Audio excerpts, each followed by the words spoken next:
Hey everybody, and welcome to Weight Loss Wednesday. I'm Chef AJ, the creator of the Ultimate Weight Loss Program and the author of The Secrets to Ultimate Weight Loss. And this is where I show you recipes for healthy, permanent, and sustainable weight loss. As a matter of fact, the shirt I am wearing was a gift from many of the participants in the Ultimate Weight Loss Mastery Program, and these are all their before and after pictures.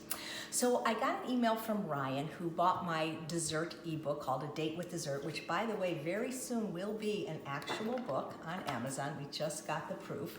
And he said that he would like to be able to make the pear whipped cream, but he can't eat either nuts or seeds. He's actually allergic to both.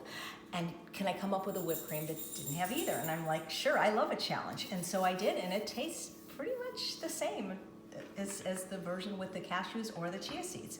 So we're starting with the same ingredients, which is one jar, it's a 25-ounce jar of pear halves. These are from Trader Joe's. I like this because it's in glass, and what I do is I reuse this, and I actually gift people, neighbors and friends, my barefoot salad dressing from page 205, and these jars are perfect, and they'll be reused, whereas, you know, plastic and cans probably not so, although you could recycle them.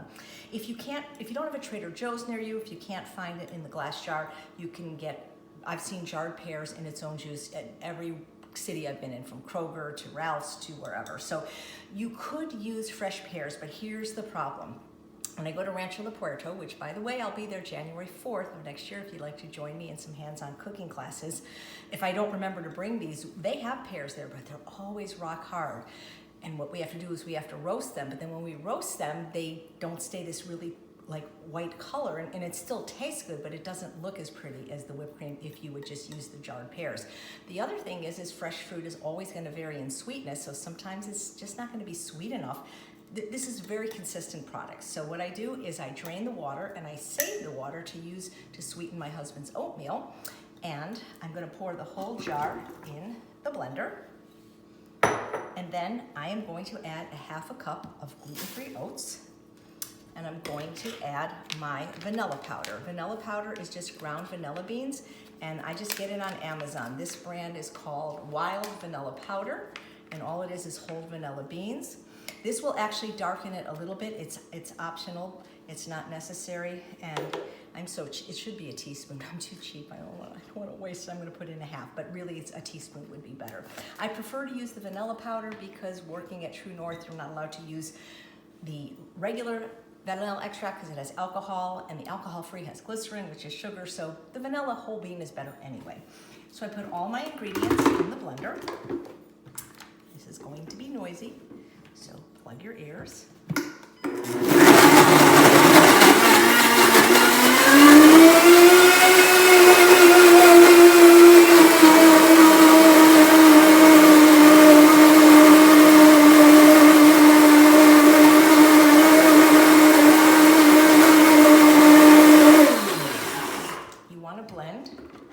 Until smooth and creamy.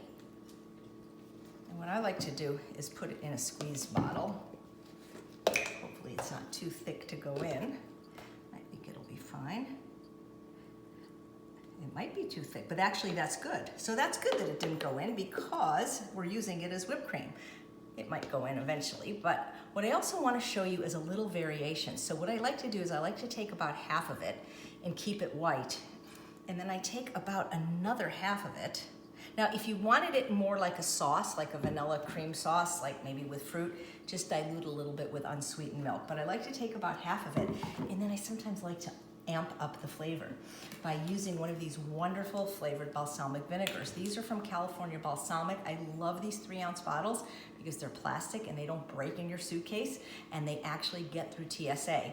So to bump up the flavor, I'll sometimes use the pear, but what I really love doing lately is using the very cherry balsamic vinegar. By the way, any order you place at California Balsamic, if you use my name, Chef AJ, in the box that's called Leave Us a Message, with an order, you'll get 2 free 1.8-ounce samples. So I'm going to put in, I'm going to put in 2 tablespoons. It's really up to your preference. Actually, I could have sweetened half of it. Not sweetened it, I mean, this isn't sugar, but I mean, I could have flavored it with the pear half and half with the cherry.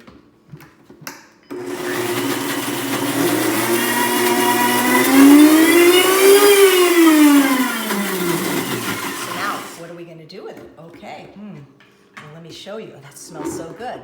It would be great on fresh fruit, but what I like to do is put it on apples that I make in the air fryer.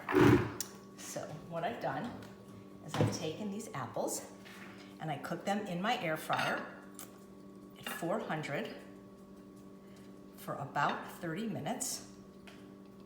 They're just so like, they become like kind of glazed and caramelized, unbelievably delicious this way. If you don't have an air fryer, get one. I mean, I don't know how to convert my air fryer recipes to convection ovens or dehydrators or ovens. Just get the Breville. I have no affiliation with them, but I've never met anybody unhappy with the Breville. It is amazing. So how you do the apple is, oops, my cookbook went in the sink. You take an apple, and this is great, especially if your apples aren't sweet enough. I don't really recommend the green ones so much for this. They aren't sweet enough, but this is all I had to show you, is you get one of these little tools. This is a Pampered Chef corer, and you just stick it in the bottom, and you just take the core out. Hello. Comes out really easily like this, whoops, and you just cut it in half. And then what I like to do is sprinkle it with some nice spice. I, in this batch, use one of my favorite spices from Savory Spice. I think there's a Chef AJ code. I'm not sure. Excuse me. Uh-oh, that's a bad error, and I don't know how to edit. Local Spicery. Gingerbread spice from Local Spicery. It's just a wonderful blend that I sprinkled on top, and then I air fried it. And let me get a spoon, show you how I blade it. I'm still here. Oh, this is gonna be so good. I probably do like a checkerboard. Again, if you can afford more vanilla, put more in. I mean, you can't go wrong with vanilla. This is amazing. Caramelized sweet apples with delicious, thick, rich vanilla whipped cream. And then what I might do is I would take a little of the cherry whipped cream on the other ones. Just kind of mix it. Or put a dollop on top. And look at that. Wow. And then if you have something fancy to garnish it with, I really didn't think much ahead, but you could just take a tiny bit of the spice and just sprinkle it on top. Look at that, beautiful. So there you have it, Ryan. Whipped cream with no nuts, no seeds, no sugar. It's delicious, and I hope that you'll check out my new book on Amazon as soon as it comes out, A Date with Dessert, where I sweeten everything with the fruit, the whole fruit, and nothing but the whole fruit. I'm Chef AJ. Thank you so much for watching, and I truly believe you can have both the health and the body you so richly deserve. Take care.